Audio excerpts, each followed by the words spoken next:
So I think you want to sit back and listen to my next guest, putting him under no pressure, mind you. Just stop whatever you're doing for a second. Well, unless you're driving, of course, or operating machinery. I don't want you getting yourself in trouble. But just imagine getting yourself in a convoy. And I'm not talking about the big old, American-style truck, rubber duck convoy. No, a convoy of 200 vehicles going from London through to Gaza as part of a humanitarian aid mission. Just imagine that journey. By road, how lengthy that's going to be, how many borders you're going to have to cross, and the logistics of keeping 200 vehicles roughly together. Well, that's exactly what my next guest took part in. He's a student at the University of Derby, actually in his third and final year at the moment. His name's Dane Vincent Smith. Please lock and clock that one, because I have a funny feeling it might be a heard that name here first. He shot on that journey 70 hours of video footage. Yes, that really is nearly 3 days of material, and he's currently editing them down to a 90-minute documentary. How the hell he's found time then to join us this morning, I'm not sure. I imagine you're probably glad to get out the edit suite, are you? Yeah, it is actually quite nice to actually, get out a bit. Not be staring at a screen. Good gracious. Yeah. 70 hours of footage, but a mammoth journey.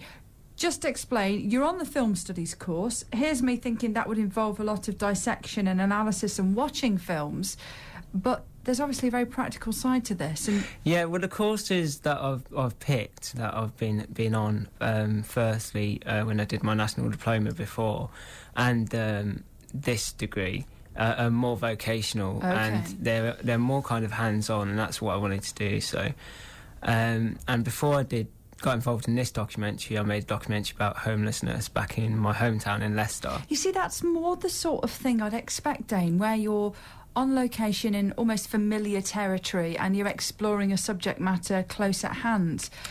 Taking yourself off to Gaza is a bit extreme. Yeah, well, I wanted to challenge myself a bit more this year, because last year I did a documentary about something local, and I wanted to go and do something about something international. And the guy who's co-directing this with me, who's involved with all the logistics and helped me out with a lot of the getting ready for the trip and the editing, Hassan, and he's co-directing with me, and he was at the college with me, at Leicester College. And I said to him, if there's any projects coming up, let me know. And we discussed it, the Viva Palestina Convoy, and going and filming and making a documentary about it. And after a lot of thought, we decided we were going to go and do it, and we're going to try something a bit more challenging. So it has been overland in a convoy of, as I've alluded to, 200 vehicles. How, just the logistics of making sure everybody's in the same country at the same time must be a nightmare, let alone on the same stretch of road. Yeah, every day was a struggle and different things happening. And of course, we had real problems in Egypt. And so there was a lot of elements to the convoy, and because of the siege and Egypt's complicity in it, we had a lot of trouble in Egypt. A siege in Egypt. When you said you had a lot of trouble, what, you were under attack or what? Well, what happened is George Galloway, the MP who started Viva Palestina, was negotiating with Turkish MPs and the Egyptian authorities about getting the aid into Gaza. Bearing in mind, this is 200 vehicles, about 400 aid workers and just general public who wanted to get involved and volunteer.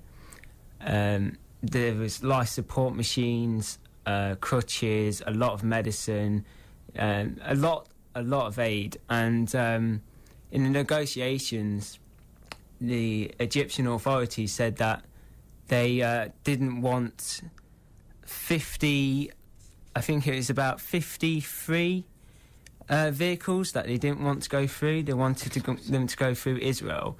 And George Galloway basically said that if they went through Israel, they wouldn't get into Gaza. Yeah. So there was a protest, basically, that we decided that we were going to protest. I filmed it, obviously, and they protested at the Aleena port, saying that this is not acceptable. We want to bring all the aid in, all our vehicles. We came all this way.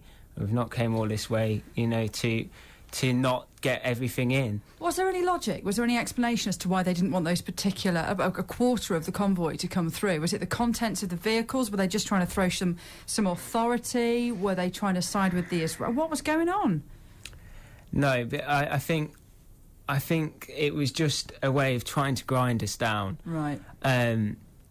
Before this, we actually wanted to go from Aqaba to Nuweiba from Jordan over to Egypt, and they wouldn't allow us to do that, so we actually had to go all the way back to Syria to go to the Aleena port. So we had a lot of obstacles put in our way, basically, and I think this was just another way of them trying to put more obstacles in our way, just trying to grind down the convoy and make the convoy not as much as an impact. I'm with you. Was there part of you when this was all kicking off thinking, actually, great stuff for the documentary? Well, obviously, the drama will make the documentary more interesting. There's no doubt about that. But it just highlights. Yeah, I mean, in a way, it highlights Egypt's complicity within the siege. You know, it shows that Egypt are complicit in it, and the evidence is there.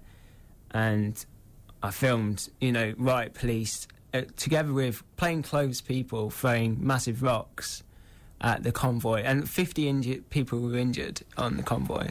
And these aren't soldiers. These are just aid workers and general public. How do you then square that as a documentary maker? Do you go in there with the attitude, well, I'm with the organisation, you know, if I wouldn't be making this documentary if I wasn't with Viva Palestina?